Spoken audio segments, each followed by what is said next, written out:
Sa ngalan ng Ama at ng Anak at ng Espiritu Santo. Amen. Ang pagpapala ng ating Panginoong Hesukristo, ang pag-ibig ng Diyos Ama, at ang makikipagkaisa ng Espiritu Santo naway sumainyong lahat. At sumaiyo rin. Mga kapatid, tinipon tayo bilang mga kaanib na angkan ng Diyos, kaya dumulog tayo sa Panginoong nagpapatawad ng lubos. Sinugong tagapagpagaling sa mga nagsisisi, Panginoon, kaawaan mo kami. Panginoon, kaawaan mo kami. Dumating na tagapag-anyayang mga makasalanay magsisi, Kristo, kaawaan mo kami. Kristo, kaawaan mo kami. Nakaluklok ka sa kanan ng Diyos Ama para ipamagitan kami. Panginoon, kaawaan mo kami. Panginoon, kaawaan mo kami. Kaawaan tayo ng makapangyarihang Diyos, patawarin tayo sa ating mga kasalanan at patnubayan tayo sa buhay na walang hanggan. Amen. Manalangin tayo. Ama naming makapangyarihan, bagaman lagi mong ginaganap ang pagliligtas sa lahat, subalit ngayon higit mo itong kinukusang aming ikagalak. Tunghayan mo kaming iyong mga hinirang, upang ang iyong pagtulong at paglingap na maaasahan ay siyang magpatatag sa mga kaanib ng iyong sambayanan at sa mga magiging kaanib pa pagsapit ng pagkabuhay sa pamamagitan ni Jesucristo kasama ng Espiritu Santo magpasawalang hanggan. Amen. Umupo ang lahat.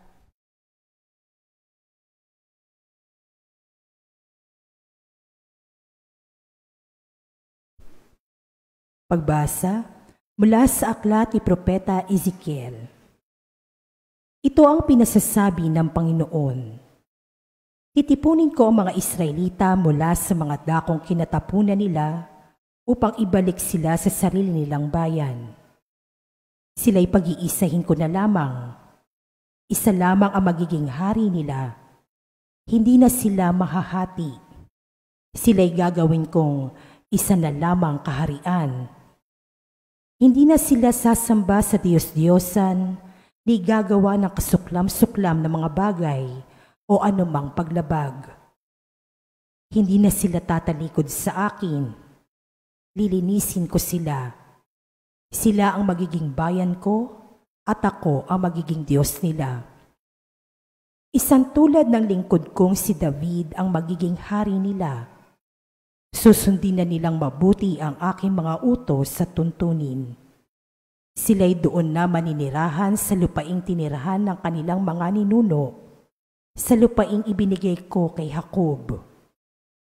Sila at ang kanilang mga anak at magiging anak ng mga anak ay doon mananatili habang panahon. Isang haring tulad ni David na aking lingkod ang magiging pinuno nila magpakailanman. Gagawa ako ng isang tipan sa kanila. Ito ay tipan na kapayapaan at mamamalagi magpakailanman. Pagpapalain ko sila at pararamihin. Itatayo ko sa kalagitnaan nila ang aking templo. Ako'y mananatiling kasama nila magpakailanman. Ako ang magiging Diyos nila. Sila ay magiging bayan ko. At kung mananatili sa kalagitnaan nila ang aking templo, malalaman ng lahat ng bansa na akong Panginoon ang humirang sa Israel upang maging akin. Ang salita ng Diyos. Salamat sa Diyos. Salmong tugunan ang atin pong itutugon. Pumapatnubay na Diyos ang pastol na kumukupkop, tayo pong lahat. Pumapatnubay na Diyos ay pastol na kumukupkop. Mga bansa, pakinggan ninyo ang sabi ng puon at ipahayag ninyo sa malalayong lupain. Pinapangalat ko ang mga anak ni Israel, ngunit sila'y muli kong titipunin at aalagaan, gaya ng pagbabantay ng isang pastol sa kanyang mga tupa. Tugon. Pumapatnubay na Diyos ay pastol na kumukupkop. Sapagkat tinubos ng poon si Jacob at pinalaya sa kapangyarihan ng kaaway na lubhang makapangyarihan at malakas. Aakyat silang nagsisigawan sa tuwa, patungo sa bundok ng Siyon. Tigib ng kaligayahan dahil sa mga pagpapala ng puon. Tugon, Pumapatnubay na Diyos ay pastol na kumukupkup. kung magkagayon, sasayaw sa katuwaan ang mga dalaga. Makikigalak pari mga binata at matatanda. Ang kanilang dalamhati ay magiging tuwa. Papalitan ko ng kagalakan ang kanilang kalungkutan. Tugon, Pumapatnubay na Diyos ay pastol na kumukupkup. Tumayo ang lahat. Ikamo'y aming diringgin, ikamo'y aming susundin, ikamo'y aming tutupdin. Sumainyo ang Panginoon. At sumayo rin. Ang mabuting balita ng Panginoon ayon kay San Juan. Papuri sa iyo, Panginoon. Noong panahong iyon, marami sa mga Hudyong dumalaw kay Maria ang nakakita sa ginawa ni Jesus at nanalig sa kanya. Ngunit ang ilan sa kanila ay pumunta sa mga Pariseyo at ibinalita ang ginawa ni Jesus. Kaya tinipon ng mga punong saserdote at ng mga Pariseyo ang mga kagawad ng Sanhedrin. Ano ang gagawin natin? Wika nila. Gumagawa ng maraming kababalaghan ang taong ito. Kung siya'y pababayaan natin, mananampalataya sa kanya ang lahat. Paririto ang mga Romano at wawasakin ng templo at ang ating bansa. Ngunit isa sa kanila, si Caifás, ang pinakapunong saserdote noon, ay nagsabi ng ganito, Ano ba kayo? Hindi ba ninyo naiisip na mas mabuti para sa atin na isang tao lamang ang mamatay alang-alang sa bayan sa halip na mapahamak ang buong bansa? Sinabi niya ito hindi sa ganang kanyang sarili lamang. Bilang pinakapunong saserdote ng panahong iyon, hinulaan niyang mamamatay si Jesus dahil sa bansa. At hindi dahil sa bansang iyon lamang, kundi upang tipunin ang nagkawatak-watak ng mga anak ng Diyos. Mula noon, binalangkas na nila kung paano ipapapatay si Jesus, kaya't hindi na siya hayagang naglakad sa Judea. Sa halip, siya'y nagpunta sa Ephraim, isang bayang malapit sa ilang, at doon siya nanirahan kasama ng kanyang mga alagad. Nalalapit na ang pista ng Paskwa. Maraming tagalalawigang pumunta sa Jerusalem bago magpaskwa upang isagawa ang paglilinis ayon sa kautusan. Hindi nila nakita si Jesus sa templo, kaya't nagtanungan sila, Ano sa akala ninyo? Paririto kaya sa pista o hindi? Ipinag-utos ng mga punong saserdote at ng mga Pariseyo na ituro ng sino mang nakaalam kung nasaan si Jesus upang siya'y maipadakip nila. Ang mabuting balita ng Panginoon. Pinupuri ka namin, Panginoong Hesukristo. Umupo ang lahat. Isang mapagpalang araw po sa inyong lahat. Ngayon po ang huling araw para sa ikalimang linggo ng 40 araw na paghahanda at mamayang gabi ay sisimulan na natin ang pagdiriwang ng maringal na pagpasok ni Jesus sa Jerusalem o ang ating pong linggo ng palaspas.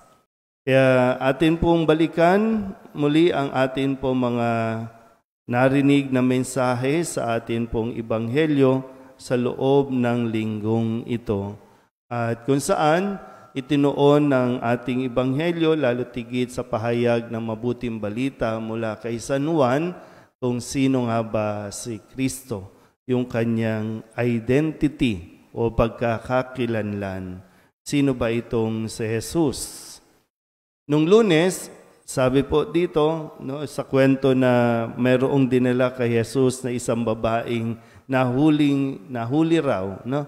Nahuling nakikiapid at nais nilang batuhin ito. Ipinapaubaya kay Jesus ang hatol sa kung ano ang dapat gawin sa babaeng ito. Pero ang sabi ni Jesus, hindi rin kita parurusahan. Umayo ka at huwag kang magkasala.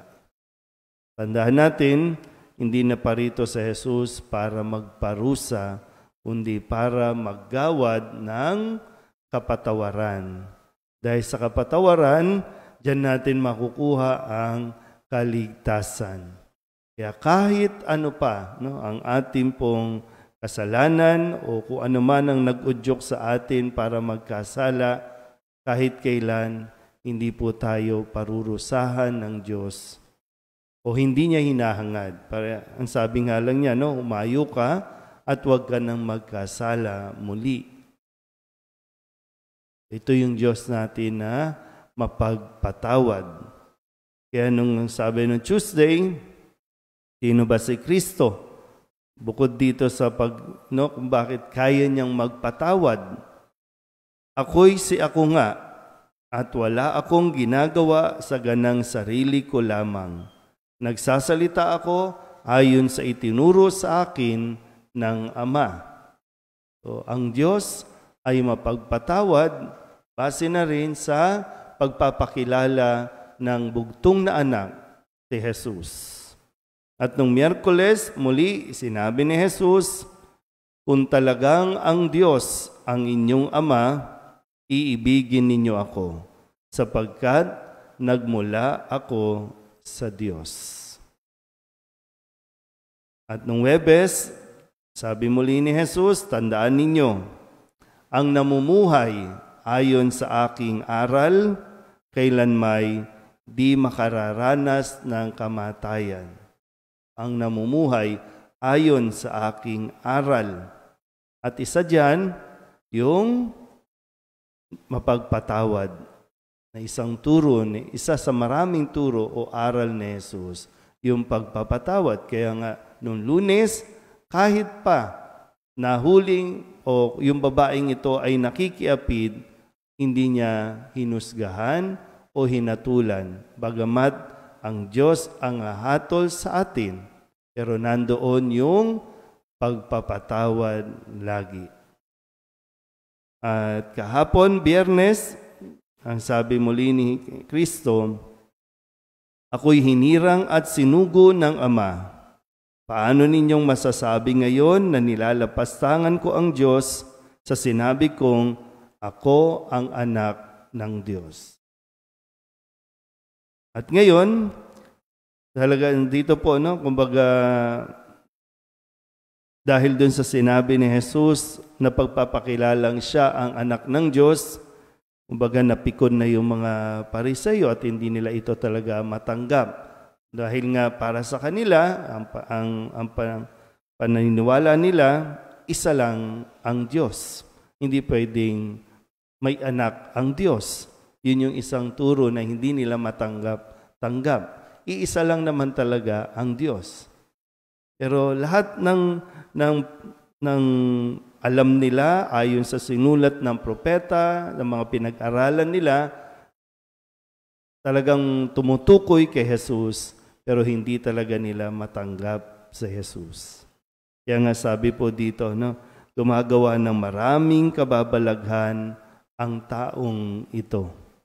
At dahil doon, dahil siguro, no, kung sa pride o kung ano pa mang dahilan.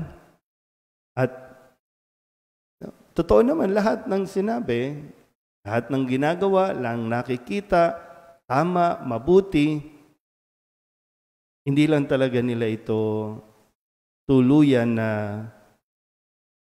yung bang, alam niyo po yan, no? Yung okay naman, tama naman, pero hindi natin matanggap. Yun yung isang bagay, no? Hindi natin matanggap. Kaya gagawa na lang tayo ng paraan para mawala ang taong iyon sa landas natin. May mga ganong pangyayari sa buhay na naranasan din naman mismo ni Jesus. Iba sa atin, nararanasan din ito. Pero ganun pa man, minsan ito yung isang sakripisyo na kailangan natin tanggapin. Ito ay isang pagsubok din, pagsubok sa ating pananalig na tayo po ay manatili kay Kristo hanggang sa wakas. Ito na po yung hudyat, no? Papasok na tayo sa mga mahal na araw, pero mayroong nag-iisip na hindi maganda kay Jesus. Matutunghayan natin yan sa mga susunod na araw, kaya kumbaga, no, huwag tayong bibitaw. Huwag tayong aalis, subaybayan natin ang mga mangyayari at gagawin pa ni Jesus. Amen?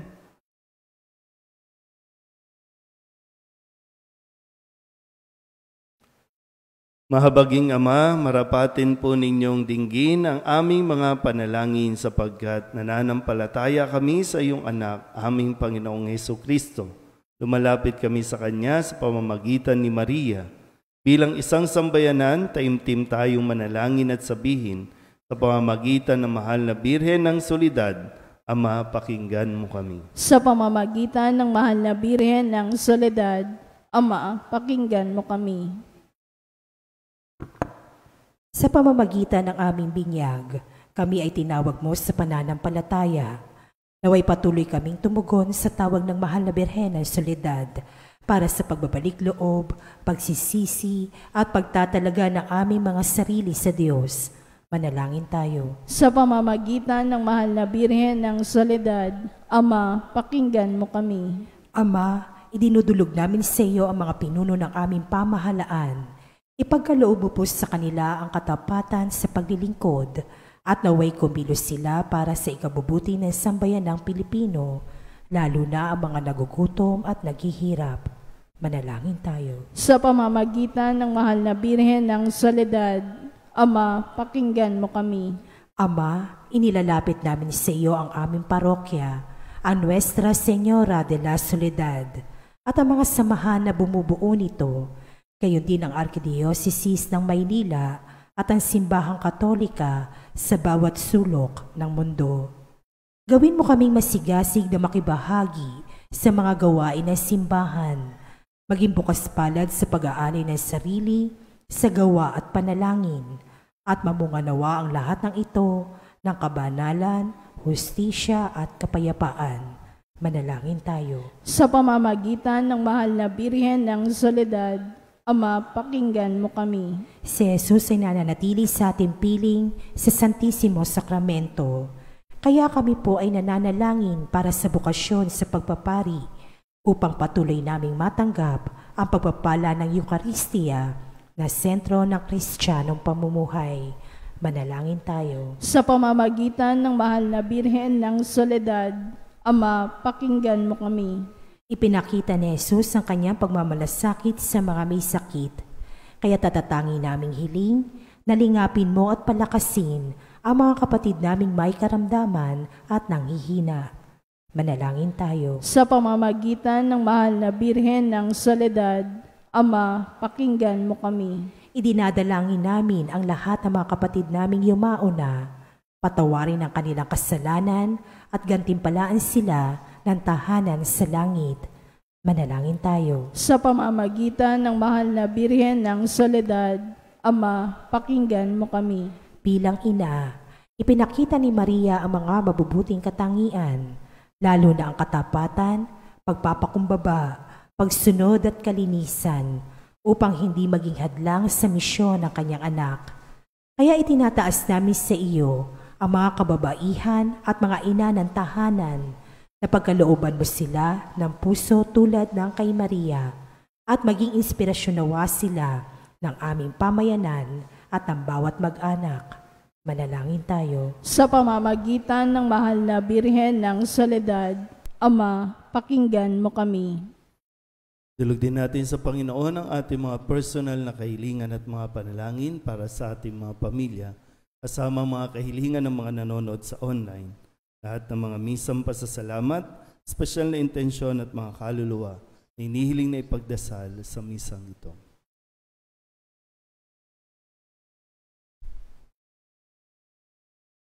Ang lahat ng ito inihiling namin sa ngalan ni Kristo, aming Panginoon. Amen. Umupo ang lahat.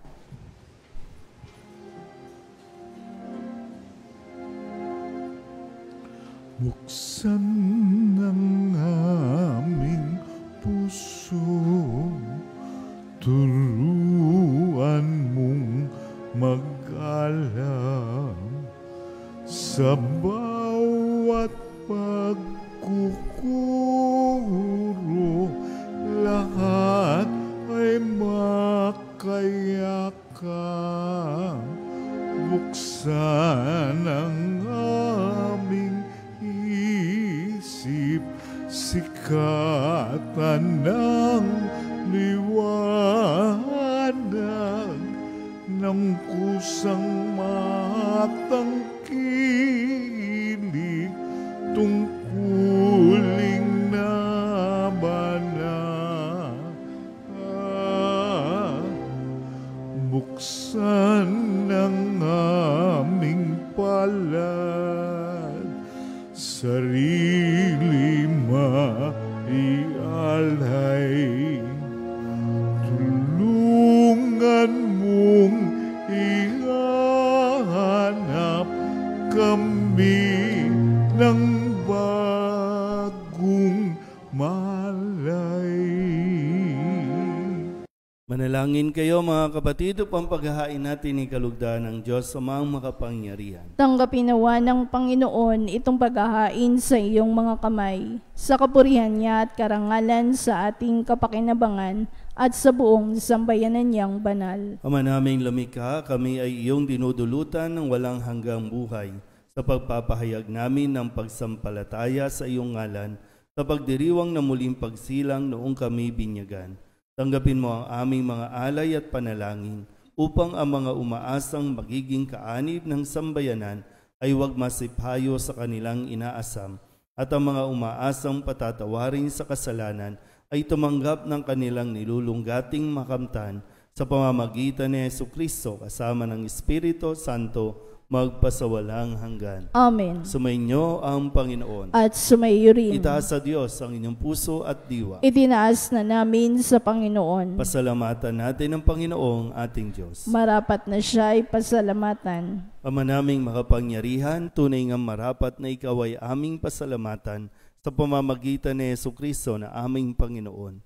Sa aming kusang pagtitiis ng hirap, tinutulungan mo ang aming maitumpak ang kinamihas ng pagsalungat sa pananagutang iyong iniatas. Sa aming pagtulad sa anak mong mahal na nagpakasakit para sa tanan, ang pagsisikap namin iyong kinalulugdan at ang pagpapakabuti namin iyong ikinararangal. Kaya kaysa ng mga anghel ng sisiawit ng papuri sa iyo nang walang humpay sa kalangitan, kami nagbubunyi sa iyong kadakilaan.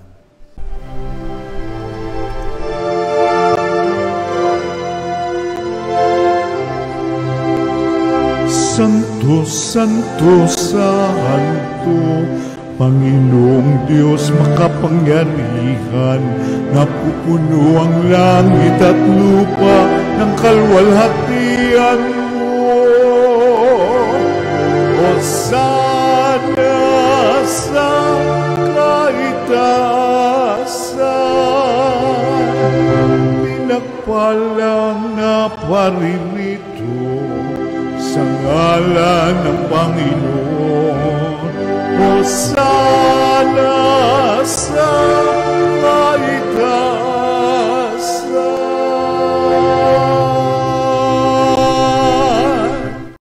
Ama naming banal, ikaw ang bukal ng tanang kabanalan. Kaya't sa pamamagitan ng iyong Espiritu, gawin mong banal ang kaloob na ito upang para sa amin maging katawan at dugo ng aming Panginoong Hesukristo.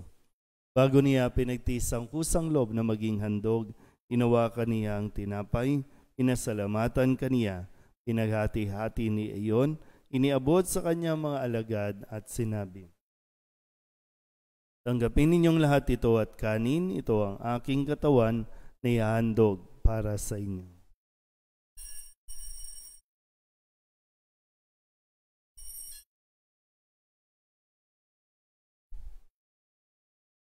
Kaya hindi naman nang matapos ang hapunan, hinawakan niya ang kalis, muli kaniyang pinasalamatan. Iniabot niya ang kalis sa kanyang mga alagad at sinabi, "Tanggapin ninyong lahat ito at inumin. Ito ang kalis ng aking dugo, ng bago at walang hanggan tipan. Ang aking dugo na ibubuhos para sa inyo at para sa lahat sa ikapagpapatawad ng mga kasalanan. Gawin ninyo ito sa pag-alaala sa akin."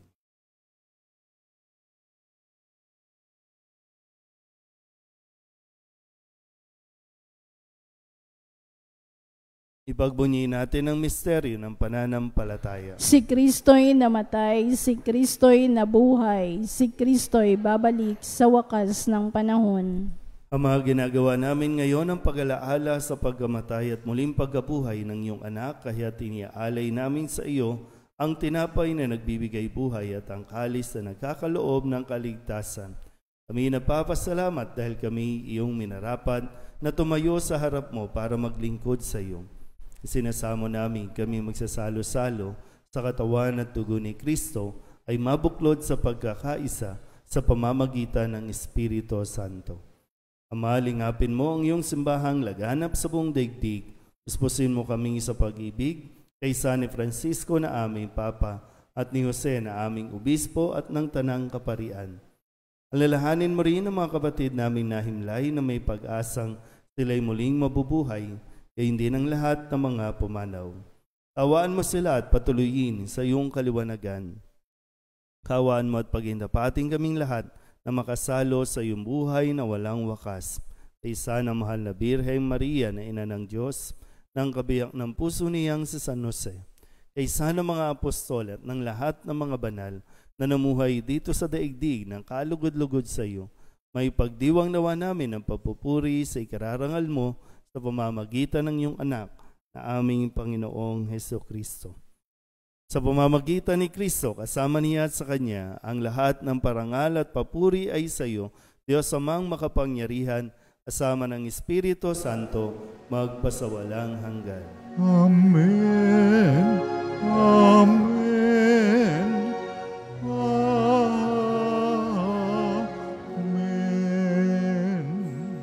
Kung kababaang loob tayong tumawag sa ating Panginoon ng Ama namin.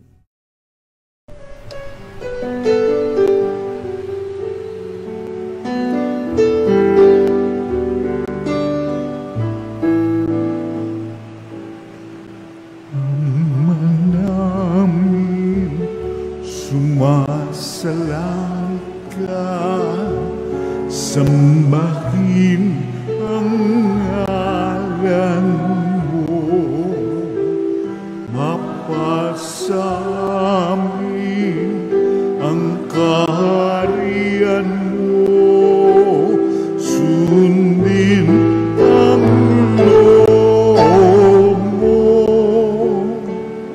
dito sa lupa para ng sa langit. Bigyan mo po kami ngayon ng aming kakanin sa araw-araw at patawarin mo kami sa aming mga sala, para ng pagpapatawan namin sa nagkakasala sa amin, at huwag mo kaming ipagdulot sa tukso, at yadya mo kami sa lahat ng masama. Hinihiling namin kami iadya sa lahat ng masama, pagkalooban ng kapayapaan araw-araw, iligtas sa kasalanan at ilayo sa lahat ng kapahamakan, samantalang aming pinananabikan ang dakilang araw ng pagpapahayag ng tagapagligtas naming si Hesus Kristo. Sapagkat iyo ang kaharian at ang kapangyarihan at ang kapurihan magpakailanman. Amen. Panginoong Hesus Kristo, sinabi mo sa iyong mga apostol, kapayapaan ang iniiwan ko sa inyo, aking kapayapaan ang binibigay ko sa inyo. Tunghayan mo ang aming pananampalataya at huwag ang aming mga pagkakasala. Pagkalooban mo kami na kapayapaan at pagkakaisa ayon sa iyong kalooban, kasama ng Espiritu Santo, magpasawalang hanggan. Amen. Ang kapayapaan ng Panginoon ay laging sumainyo. At sumaiyo rin. Magbigayan po tayo ng kapayapaan sa isa't isa.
Ito ang kordero ng Diyos. Ito ang nag-aalis ng kasalanan ng sanlibutan. Mapalad ang mga inanyayahan sa kanyang piging. Panginoon, hindi ako karapat-dapat na magpatuloy sa iyo, ngunit sa isang salita mo lamang ay gagaling na ako. Katawan ni Kristo. Amen.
Manalangin tayo.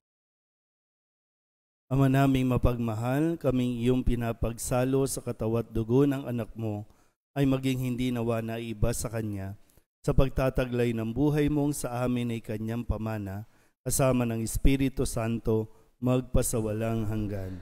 Amen. Sumainyo ang Panginoon At sumaiyo rin. at pagpalain kayo ng makapangyarihang Diyos, Ama at Anak at Espiritu Santo. Amen. Tapos na ang banal na misa, humayo tayo sa kapayapaan ni Kristo. Salamat sa Diyos. Magandang umaga po.